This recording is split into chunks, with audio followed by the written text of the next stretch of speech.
রাস্তা নিয়ে প্রতিবাদ করার কারণে একজন ব্যক্তিকে গুলি দিয়ে ঝাঁঝরা করে দিয়েছিল দুজন ব্যক্তি। পশ্চিমবঙ্গ রাজ্যের মুর্শিদাবাদ জেলার ভগবানগোলা এলাকার এই ঘটনা। গত 2 বছর আগে হঠাৎ কিন্তু একজন ব্যক্তি রাস্তা নিয়ে প্রতিবাদ করেছিল, যে ব্যক্তির নাম ছিল বাবর আলী।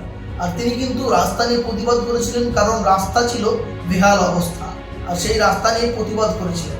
আর তার ফল বলতে হয়েছিল তার মৃত্যু দিয়ে। দুজন নেতা, অর্থাৎ তিনি কিন্তু একটি দলের নেতা ছিলেন, আর সেই নেতা অর্থাৎ গোলাপ শেখ ও মিঠু শেখ, এই দুজন ব্যক্তি কিন্তু হঠাৎ গুলি করে ঝাঁঝরা করে দেয় সেই ব্যক্তিকে। এমন ঘটনা কিন্তু সামনে আসতে কিন্তু শিউরে ওঠে গোটা এলাকাবাসী, চাঞ্চল্য ছড়িয়ে পড়ে গোটা এলাকায়। সূর্য উদয় হয়েছে সবে মাত্র, আর সেই সময় কিন্তু গুলির শব্দে কেঁপে ওঠে গোটা গ্রাম। নমস্কার, আমি ইব্রাহিম শেখ, আপনারা দেখছেন খবর 24 মোটিভেশন। আজ আপনাদের সামনে যে গল্পটি বলবো সেটি একদম বাস্তব। ভারতবর্ষের পশ্চিমবঙ্গ রাজ্যের মুর্শিদাবাদ জেলার ভগবানগোলা রমনাপাড়া এলাকা বলে একটি গ্রাম, আর সেই গ্রামে সূর্য উদয় হয়েছে সবেমাত্র সকাল। আর সেই সকালে কিন্তু হঠাৎ গুলির শব্দে কেঁপে ওঠে গোটা গ্রাম। বাবর আলীর কে গুলি করে হত্যা করে দুজন ব্যক্তি, যাদের নাম মিঠু শেখ ও গোলাপ শেখ।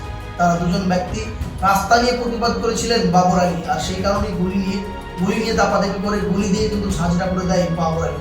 আমরা কিন্তু ঘটনা সেই সময় তৎকালীন ওসি ছিলেন দেবাশিস ঘোষ নামে একজন ব্যক্তি। তিনি ভারপ্রাপ্ত আধিকারিক ছিলেন ভগবানগোলা থানা। তিনার নেতৃত্বেই গড়ে ওঠে টিম।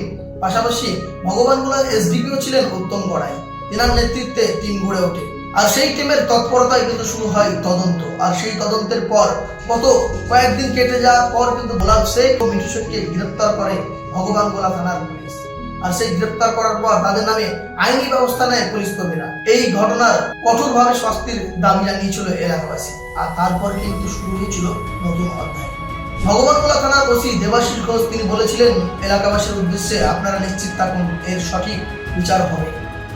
অবশেষে 2 বছর কেটে যাওয়ার পর তারা যাবজ্জীবন সাজা ঘোষণা করেছে লালবাগ মহকুমা আদালত। এই ঘটনায় শিউরে উঠেছিল গোটা গ্রাম, কারণ শুধুমাত্র প্রতিবাদ করার কারণে খুন হতে হয়েছিল বাবর আলী।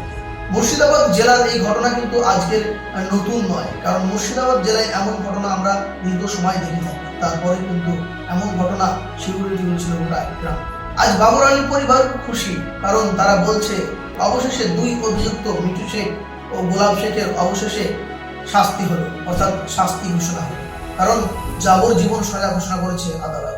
তারপর থেকেই এলাকাতে স্বস্তির বিশ্বাস জড়িয়ে ওঠে ওসি ও এসডিপিওর নামে। এলাকাবাসীকে বলেছিলেন, আমরা এর সঠিক বিচারের আবেদন করব এবং এর সঠিক বিচার যেন হয় তা চেষ্টা করব। ঠিক এমন কথা দিয়েছিলেন, সেই কথা মতো কিন্তু আজ তার সঠিক বিচার হয়েছে। এই ঘটনায় শিউরে উঠেছিল গোটা গ্রাম শিউরে উঠেছিল। এলাকা মানুষ বলেছিল এমন ঘটনা আর যেন কোথাও না ঘটে। কারণ সকালে সূর্য উদয় হয়েছে সবে মাত্র, আর সেই মুহূর্তেই কিন্তু গুলির আওয়াজে এলাকাবাসী কেঁপে ওঠে। এলাকায় চাঞ্চল্য ছড়িয়ে পড়ে। এলাকায় হাজারো মানুষ কিন্তু জড়ো হয়।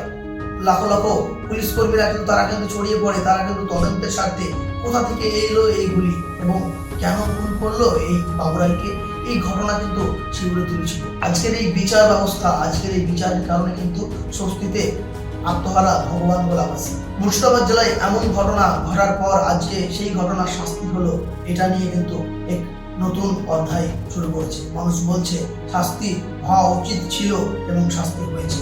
পুলিশের উপর আমাদের ভরসা ছিল এবং ভরসা আরো শক্তিশালী হবে।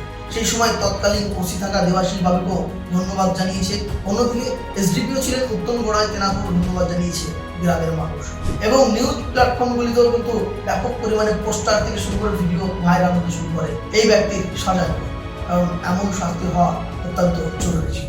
আজকের এই বাস্তব গল্পটি যদি ভালো লেগে থাকে অবশ্যই একটি লাইক করবেন, শেয়ার করবেন এবং আমাদের চ্যানেলে নতুন হয়ে থাকলে সাবস্ক্রাইব করবেন।